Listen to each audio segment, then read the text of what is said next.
BORTLE here, but not there. Huge shout out to Campos for filming this deck profile over at Epic Cards and Games, where they had a double box tournament and Team BORTLE's own Joey Linch conquered it, clapped everyone's cheeks, and took home the prize. Double boxes, guys. Wow, with Infernobles, he's used the same exact deck list for the past few weeks, winning over 30 games and only 3 losses with the deck. Oh, by the way, contact us via social media if you want to get one of those sick ass playmats Joey's playing on. Go ahead and sit back, relax, and watch this very informative deck profile. Take it away, guys. Hello, BORTLE Nation. It's Campos. I'm here with Joey. What did you just do?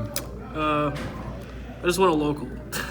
That's it. 2 boxes, though. Oh yeah, we got 2 boxes. Played Infernoble Knights. I guess we'll go through the list real quick. As like a starter, the best like normal summon probably in the game. Honestly, it's probably the best normal summon ever, invented ever, just because you can bring this out. Discard a card to look at your opponent's hand, just get hand knowledge. Usually just win the game. If you can just play through like any hand traps they might have. Yeah, best card in Goki. Yeah, this is pretty much Goki 2.0. As another normal summon, O-Gear. You usually just use that to access Gearfried or Durandal to extend past Nibiru. And it makes Chalice better. So you can Chalice for this if like you have Chalice or Nod. Just makes Chalice better. 3 Oliver, Tuner Extender. It's the best one to like have post Nibiru. They give you the token, you just summon this, and then pretty much full combo after that. Full combo with this deck is literally just a Needle Fiber effect. It's pretty wild. ISOL just baits everything to resolve Needle Fiber. I was using 3 of these for like the longest time and decided to cut down to 2, mainly because you have like 2 warriors and you summon this to like play around like Imperm, but it also it forces like it makes you play into like Nibiru because you know you're committing more to the board. Did the 3rd one come up today? No, not really. You can usually access it whenever. 3 red layers. I like 3 of this one just because it's just a free summon and this is big. I went back and like a grind. There's more extenders. Only two because it's not like a tuner or anything. I was playing 3 of these for a while, but it became redundant after a while. Just drawing multiple ways to get to a sold was redundant, I guess. Yeah. Oh, that's like Gearfried. So we call these breaks. You don't really want to draw any of these. This one comes off as soul, this one comes off of fiber, and this one comes off of Rodon. If you draw this, then this comes off of fiber. The combo to bring, you can full combo as long as you have this in your deck. You can either you can either play 2 Cold Wings or Cold Wing Plague. If you have 2 Cold Wings in your deck and you draw both of them, then you just can't combo. But if you have this in your deck at any point, like you can draw it and then summon off fiber from your hand. If you draw both of these. The combo summoning this off of fiber is really weak to hand traps, but because you can't summon it's because you're not forcing a Nibiru by threatening a Herald. But I just like it. It's pretty cool to draw too, to discard off a Dolphin. It's kind of brutal. It's like Rotos. There's Rhoda. 3 Chalices. This deck's insane because you have so many Rotos. Durandals. Good stuff.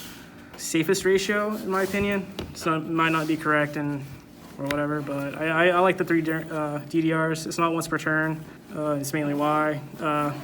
Just need to get to the level 2 tuner. It's really important. And it can also just extend. It can help you extend through Nibiru just by having access to a tuner, banishing your tuner off for sword, and then just pushing through.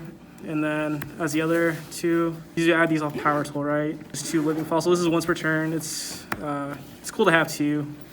Some people are using 3 living fossils, but if you have to start your combo with living fossil, then you're gonna have to get lucky and hit this off of this or draw extenders to get to the level 2 tuner at the end of the combo to get to your Charles. So this is like the safest ratio. It's not necessarily like the most consistent, but these aren't even bad to draw, like realistically. Like yeah, the extenders. Yeah. Sword and Smoke Grenade, more bricks, but they work with some cards in the deck, such as like Oliver and stuff. So for like, I play these as like the non-engine cards. This was Droplet at the beginning of the format when like everyone was playing dinosaurs and like Dragoon had just come out. So, but I just decided to play Droll because Dragon Link, people started playing that more, and this is the highest impact hand trap versus them at the moment. And I think it's not good against everything, but I think it's worth playing in the main deck. And Talents is crazy in this deck because we're just always trying to look at their hand. So we just like threaten like this. So you're like, use a hand trap on this, and you just Talents, extend, combo. I was looking at their opponent's hand is just crazy. It's just usually game. Yeah, that's the main deck. Left side. Just a bunch of hand traps. Just because I think the format calls for a bunch of hand traps, being like with like Infernoble and Dragon Link being the best decks. So Lancia overlaps with between Dragon Link and Dinosaurs and like Invoke. So I think it's good at 3, just because it overlaps those 3 different matchups. 2 Nibiru. Only really want it against like the Mirror. Like it's okay against Dragon Link. You just need another thing with it usually most of the time because they can just push through. Against a Noble Knight deck, it's really easy to push through too, as you could probably tell by how many times I said push through Nibiru when I was doing the main deck. But like, you just always have to pair something with it. Like one hand trap's usually not enough ever, unless it's like Droll. But then they can still end on seal. I don't know. It's just 2's fine. It's what's returned. 2 Reaper and 2 Token Collector and then 2 Gnomes. These are all once per turn, but like they all have applications and like situations. Like this is good against the Mirror mainly. Hitting Fiber in the Mirror is insane. Token Collector is usually game in the Mirror. And this card, I don't want to explain how that's good, just because you can try to figure it out on your own. I don't know.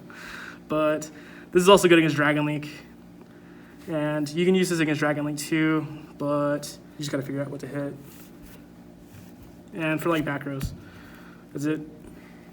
Storms and Feather Duster. How do you feel now that Feather Duster is a legal card? It's pretty cool. I mean, I've resolved it a few times, played a bunch of matches, and yeah, it's come up a couple times. Being legal, like it's just a one-of. Trap decks are usually pretty oppressive, so like we need something to check them. For the extra deck, 2 Isolde. Definitely want the second one, just in case like the first one gets stopped off the first effect, or like they like Judgment or something. Having a second one is really important.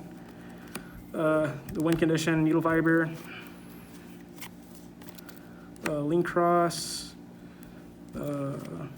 Rorodon.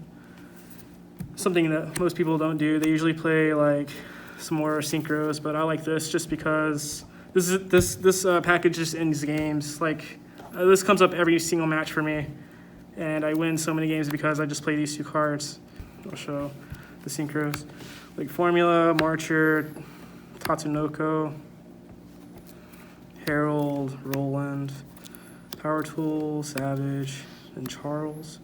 So I don't play like Omega, just because you just don't need it really. This comes up way more. Like I said, it comes up like every match for me, and Omega hardly ever comes up. This is the deck profile. Like yeah. Any notable rounds or anything like that? Campos, you're nice. No, we played at a local today, so nothing too notable.